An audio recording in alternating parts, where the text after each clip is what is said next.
নমস্কার সবাইকে। বাড়িটা একটু দেখতে দেখতে তোমরা সবাই চিনতে পারবে, তার কারণ এই বাড়িটা আমি অনেকবারই দেখিয়েছি। এটা রুবি আন্টির বাড়িতে।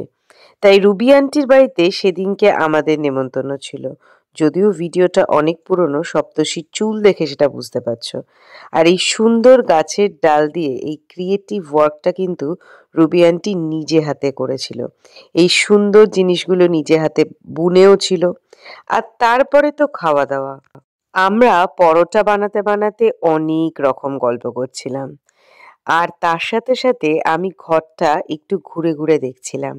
তার কারণ রুবি আন্টি মাঝে মাঝেই ঘরের মধ্যে ফার্নিচারগুলো এদিক ওদিক করে একটু সরিয়ে রাখে বা অন্যরকম করে রাখে, যাতে ঘরটা একদম নতুন লাগে।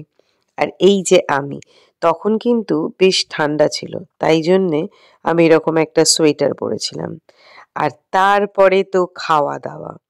কিছু করব না কিছু করব না করেও রুবি আন্টি অনেক রকম রান্না করে ফেলে। আর আজকের দিনটা আমাদের এইভাবে কাটলো।